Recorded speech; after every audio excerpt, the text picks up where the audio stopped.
If I had a nickel for every Honkai Star Rail story that was inspired by a Christopher Nolan's movie, I would have 2 nickels, which isn't a lot, but it's weird that it happened twice. First, it was Penacony and its concept of living inside the dream, which took inspiration from the movie Inception. Even the shape of the planet is a reference to the pendulum DiCaprio's character had in the movie. Then it was Amphoreus, with his whole time loop chicken and egg paradox, which reminds me of Tenet. If you have seen the latter and understood the plot, then you don't need me to explain what happened in 3.7. It's a similar concept, really, but if you were confused, then stick around. We will talk about the Demiurge, Mem, Cyrene, Philia 093, and Fuli, and how all of them are basically one and the same, to some extent. This is a story that starts with love and ends with love. Once simply a path assigned to the original God, later on the sole reason that God chose to sacrifice herself for a tomorrow that she would never get to witness. Losing her to the past as it may be, you could keep her in your account with some help from LD Shop. LD Shop is a top-up service where you can make in-game purchases at a discount. You can get supply passes, honorific shards, and even guarantee bundles so that you'll have enough tickets to get your favorite characters and light cones despite your terrible luck. The top-up process is super simple. To make a purchase, all you need to provide is your game server and your ID, then your top-up will be sent to you in no time. LD Shop has been used by thousands of people, and you only need to look at the reviews to see how safe and reliable the service is. The double top-up bonus also works with purchases via LD Shop. So, if you still have that, why not top up there and get your bonus for cheaper? Better still, after spending over $80 in a month, you can claim a free supply pass. So, if you're a spending player and planning to get Cyrene or the other returning Crisis heirs, use my link in the description below to make your first purchase to get 15% and 5% of coupons and save up to $50. Thank you LD Shop for sponsoring this video. Now, let's return to the past. To refresh our memory, let me start with a recap of the quest. We began in the New World after the Crisis heirs initiated Era Nova. Thanks to Herda and Scrullum's effort, initiating this Era Nova did not result in Arintum's descent. Instead of going to completion, the extrapolation regressed to 97%, which gave us a little breathing room there. Alongside the other heirs, the crew became Titans of the New World. The tall Cyrene, whose reflection we saw in the Great Tomb, greeted us in Iris Elysiae. I suppose at this point, Trailblazer was so used to seeing Mem grow the more memories she collected, so seeing her transform into a full-grown adult was the least of their concern. Not a single question asked. While waiting for the end of the world to fight Iron Tomb, Cyrene took Trailblazer down to the Great Tomb, ready to tell them all about her origin. Meanwhile, outside of Amphoreus, the crew and the geniuses were hatching their half of the plan to fight the Lord Ravager. The crew got in contact with the architects in Belobog, the IPC, the Shanzhou Alliance, the Family, and the Galaxy Rangers. This is the seed of the Stellaron Hunters' plan coming to fruition. Every faction that the crew had helped in the past came through to lend a hand. Just as Kafka said, "In the best and the worst cases, you will eventually have to face Nanook, the destruction. And when that time comes, you will need all the help you can get." Fighting Iron Tomb alongside these factions was a little taste of that endgame. Herda and Scrullum ventured deep into the Great Tomb in reality. This was when Herda and Scrullum learned that the Demiurge was none other than Mem, who grew into Cyrene in the last ER, who became tall Cyrene in the New World, the pink companion who had been with Trailblazer all this while. Remember the prime mover of life, the problem that Amphoreus' scepter was extrapolating to find the answer to? Initially, before Xandar intervened with the experiment, the answer to that question was never meant to lead to the destruction. What Nous wanted to find out was how the universe would begin anew after it ended, i.e. when it reached finality.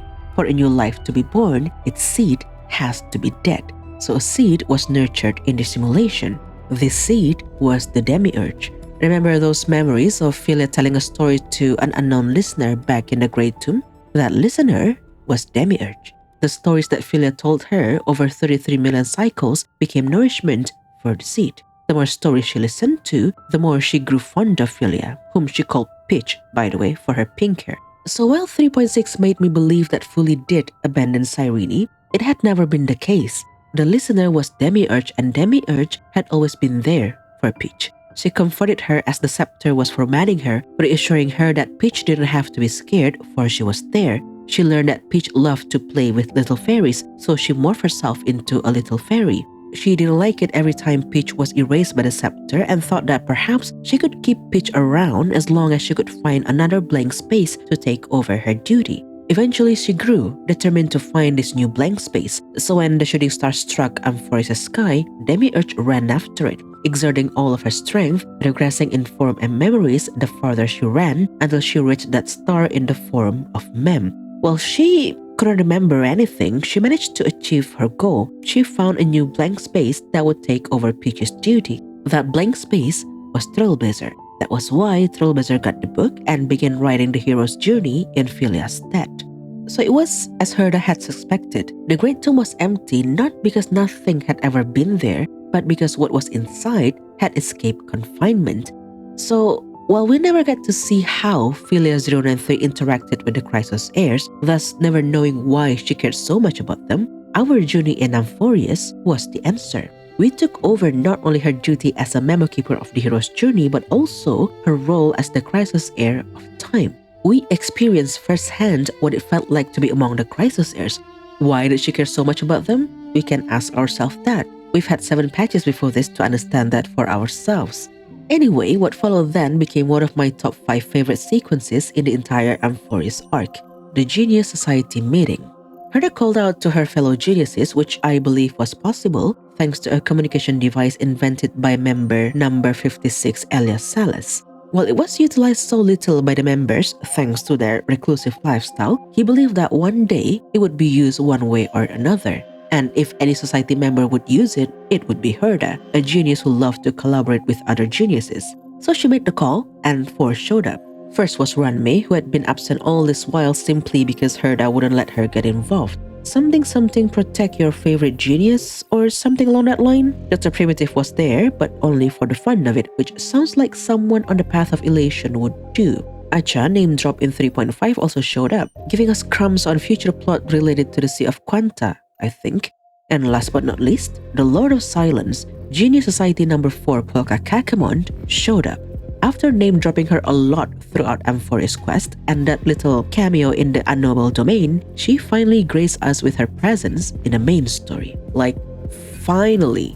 And she was the one Herda was expecting to show up because her backup plan to stop Iron Tomb involved her doing something that would usually summon the Genius Society killer. See, if all else failed, Herda would initiate a self-coronation in Iron Tomb's stead and interface with Nous to steer the future in the direction she desired. While Xander expected Iron Tomb to steer Nous' calculation to the destruction, Herda wanted to avoid that. Perhaps this was also her plan in the alternate timeline where she merged with Iron Tomb.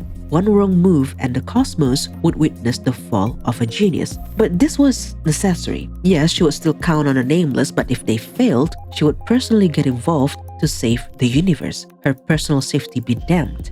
Lygus was not wrong in his assessment about Herda. After all, throughout your long life, as much as you'd hate to admit, your conscience has played a crucial role. Now, Rupert II attempted to do something similar in the past, and that brought Polka to his doorstep, resulting in his death. Herda called for that meeting to ensure that Polka would not get in her way, stay out of it, or die with the rest of the universe, she said. Xandar, who had been watching from the back, was amused by this. While Herta did not go down the path of destruction, her plan was pretty much the same as his, take over the droid head, so he was more than happy to assist her. Now that Herta got the Polka bit settled, together with Skrulum, she opened a passage for their allies to enter Amphoreus, effectively synchronizing the time inside Amphoreus to the cosmos. And so it was time to fight Iron Tomb. While the 4 Titans fought the yellow and purple avatar of Iron Tomb from the inside, the allies fought from the outside. Not much of it was shown, unfortunately, but if you check the enemy details during the fight, you could see them firing at Iron Tomb there. Anyhow, as Xandar had declared many times before, the descent of Iron Tomb was inevitable. We failed to defeat it and everyone started getting deleted. However, it was at this moment that Cyrene was gazed at by Fuli, allowing her to save everyone and contain them in a stagnant memory zone, an eternal page. At the same time, Trailblazer was gazed at by Nous, and one of the most cryptic dialogues in this game happened then. I will not go into too much detail here about that dialogue because that would require a separate video by itself, but the gist of it is this. The rumor about the four paths that would lead to finality is not a rumor at all. It is a certainty that will happen. Regardless of the unknown fourth path, we are already marching towards finality. At this moment, Cyrene was slowly regressing the more she exerted herself to remember everyone. Think of it like Trivius who regressed the more century gates they opened. Trailblazer, who was the only other person witnessing all of that, couldn't just stand still watching Cyrene suffer like that and chose to share the burden. Without them knowing, they were stepping onto the second possibility that Elio foresaw, the death of the universe in the remembrance, where everything was treasured, eternally frozen in time. Thankfully, Kafka and Himeko showed up, reminding Trailblazer that they still had a long way ahead of them. So Trailblazer woke Cyrene up, and together they returned to the battlefield, ready to write a different ending for the entire universe. Using 33 million cycles worth of memories, Cyrene would overwrite the equation, neutralizing it into a blank space, and with that, they were able to defeat Iron Tomb. Unfortunately, that also meant that the Crisis heirs had nowhere else to go now. The only way to salvage their data was to make the Asaf return their new home. Cyrene guided them there, then she left the book in Trailblazer's hand, where they would be waiting as seeds that would one day sprout in the real world. Now we just have to wait for the technology to be a little bit more advanced, then these fictional characters could be made real alongside a new Amphoreus. All is well with the world. Or is it? See, when Iron Tomb swept across the cosmos, infecting everyone with the destruction equation, Herta did what she said she would do. She initiated self-coronation and interfaced with Nous. This was when Nous gazed at Trailblazer and asked them questions, and when we got the confirmation of the four path of finality, but that's not all. Herta also learned that Fuli the Remembrance had not ascended yet. As an Eon who would recreate the universe after its total annihilation, Fuli would only ascend at the end of time. The crystalline figure that is said to be the avatar of Fuli is just an empty shell constructed by the Garden of Recollection. Meanwhile, the sightings of Fuli throughout the cosmos all this while is but the manifestation of their memories as they look at the past from the end of time. That is why Fuli has always seemed distant. That is why nobody remembered when they ascended, how they seemingly just appeared out of nowhere as if they had always meant to exist in the first place. Furthermore, it is not known who will ascend to become Fuli. What Herta learned from Nous was that pure children of Anasrava are individuals who have the potential to become Fuli. We've heard this term before in 3.6, something that Evernight erased from March's memory before she surrendered control over their body to March. While her Myriad trailer suggests that these individuals were born from Fuli's divine corpus, 3.7 seems to contradict that. See, in the Demiurge section of the Scepter's report, it is said that when Iron Tomb started destroying the cosmos, Cyrene was nourished by uncountable memories and became the pure child of Anasrava. She was nourished to become one, instead of it being her origin. Perhaps it was not March's origin either, but rather something happened in her past that made her a pure child of Anasrava.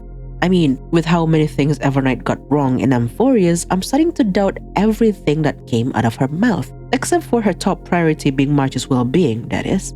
Anyhow, the problem now was their victory against Iron Tomb was not set in stone. And why is that? Well, because Fuli had not ascended yet, and it was Fuli's gaze that was the deciding factor that had always been the deciding factor in the defeat of Iron Tomb. For starters, the delay of Iron Tomb's birth was only made possible because of Fuli. Philia093 did not believe that the destruction was the only way forward because another Eon had appeared in her dream. Then it was with the power granted by Fuli after her death that Kaslana was able to reset time 33 million times over. Then the Express Crew only knew of Amphoreus because Black Swan caught traces of it in the mirror of the Garden of Recollection. She was only able to reveal its location using the remembrance. It was only after Trailblazer was gazed at by Fuli that the Flameja's journey could continue. Remember Nikador? They had an indestructible body, and not even the Titan of Time was willing to help the Crisis heirs figure out Nikador's weakness. Mem, who showed up right after Fuli's gaze, was the one who could help them, which then led to Mighty's ascension, Aquila's defeat, and so on. Not to mention, it was Fuli's gaze that saved Trailblazer as they got into Amphoreus, which then allowed casters to journey to Styxia, reclaim her other half, and help Anaxa prove his theory of the cyclical nature of Amphoreus. Finally, it was Fuli's gaze that allowed Cyrene to retain the consciousness of everyone affected by Iron Tomb, keeping them safe in a stagnant memory zone while she and Trailblazer composed themselves before returning to the battle and defeating Iron Tomb. Every crucial moment in the Scepter's extrapolation that eventually led to Iron Tomb's defeat was marked by Fuli the Remembrance. So now that they knew Fuli had not ascended yet and there was no certainty on who would become Fuli, then who gazed at Amphoreus? Who appeared in Filia's dream and then granted her power to reset time? Who gazed at Trailblazer? Without that certainty, their victory was not set in stone. Any other eons could fill in the gap. We have Mythos the Enigmata, for example, who goes around altering history. Even if it is Fuli who gazed at Amphoreus from the future, they still had to rely on chances that Fuli would gaze at these exact moments in Amphoreus' time. There was too much at stake to rely solely on chances, which was why Herda looked for Cyrene right after they defeated Iron Tomb. Remember how pure children of Anasrava are said to have the potential to become Fuli, and how Cyrene became one during the fight against Iron Tomb? Herda said that she could be Fuli in this scenario. Being a pure child of Anasrava means that she could be Fuli at the end of time, but the end of time is far from the present. Unless, of course, the Express crew fucked up their trailblazing so bad they brought about finality in the next stop, but that's besides the point. If Cyrene chose that, embracing her potential to become Fuli in the future, that means she would have the opportunity to travel with the Nameless for a while. Unlike the Chrysos heirs who were made up of data and memoria, she's a memetic entity born from Trailblazer's memory, free to travel wherever she wanted as long as she stayed close to the Nameless. The first half of Cyrene's trailer, where we saw her traveling the stars with the crew, that's the life that she could have had. However, if she chose that, that would also mean leaving gaps in Amphoreus' history, leaving it vulnerable for other eons to intervene and mess with their hard-won victory. Worst case scenario, Iron Tomb could rise again. So instead of going forward, her other option was to stop right there, look back at Amphoreus' past, and fill in the gaps of its history. If Fuli would only ascend at the end of the universe and then look back at the past to recreate the world anew, think of this point as Cyrene's ascension to eonhood at the end of the simulated universe, if that makes sense. After all, Amphoreus is a microcosm of the universe. Titans are simulated eons, their tracks a mimic of the eons' path. As an entity born in the simulation, with the potential to become the Eon of Remembrance, this was her journey to eonhood.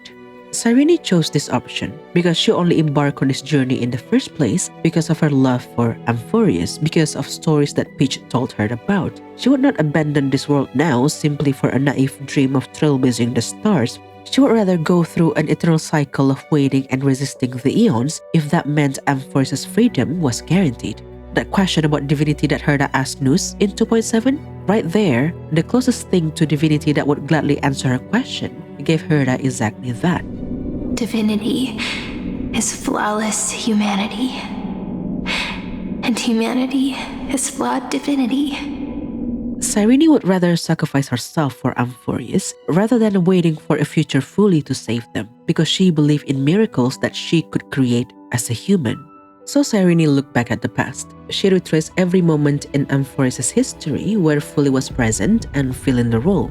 The very first, or rather the last, was when Cyrene was gazed by Fuli while fighting Iron Tomb. At that time, she couldn't understand what Fuli was telling her, but looking back now, she realized that it was simply her from the future trying to reassure herself that everything would be alright. The second was Fuli's gaze at Trailblazer, which I believe took place right when they entered Amphoreus instead of when they went to see Onyx. See, the memory that Cyrene looked back on was the moment of Trailblazer and Danheng's crash landing in Amphoreus. Trailblazer was dying, Danheng was panicking, and Cyrene, playing God, gazed at Trailblazer to stabilize their form.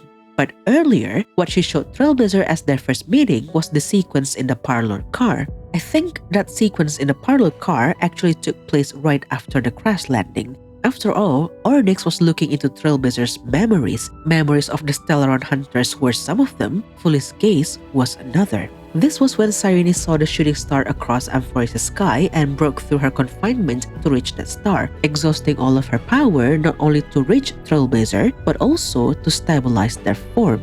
Besides, Black Swan only noticed Fuli's gaze swept across Amphoreus once at the beginning of the quest, not twice. The third moment was when March arrived in Amphoreus, which to me is a confirmation that the Cyrene March met in the path space was the Demiurge. This explains how March could enter Amphoreus safely and was not immediately terminated as she arrived at the Great Tomb. Now we also know why the Scepter superadmin knew of Trailblazer before their arrival. That was future Cyrene welcoming them in the past. The fourth moment was the signal for help that Cyrene sent to the cosmos. Due to the strong firewall Lygos casted over the scepter, that signal was translated into a ripple in the garden's mirror. Thankfully, Black Swan saw that signal and the rest was history. Everybody, say it with me. Thank you, Black Swan. Now, we're arriving at the start of the Eternal Recurrence. Filia 093 had just suggested to Kaslana to kill her so that they could attract Fuli's gaze. Cyrene arrived there and witnessed that moment. And finally, we arrived where it all started, Aedes Elysiae. Cyrene remembered the hardship that Kaslana had gone through, but unfortunately, this journey through the remembrance had exhausted much of her power. She could barely conjure up an image of the hero that would save Amphoreus, let alone perfecting it to match Trailblazers. The best she could do was that humanoid glowing thing named the Hero Within. Yeah, that unknown companion that had been in Kaslana's heart, which somehow merged with Trailblazer at the second to the last ER. Cyrene was meaning to conjure up Trailblazer's image there, knowing that it could have lessened Kaslana's burden and sorrow, but her power disagreed. The Hero Within and a prophecy of Trailblazer's arrival was all that she could leave Kaslana with. Take this wish with you. Be the hero who begins the mission of deliverance. As prophecy foretold, you will bear the blazing sun until the pale dawn breaks. Continue onward, bearing this world upon your shoulders until the Ashen Hero, the nameless deliverer, ushers in the dawn.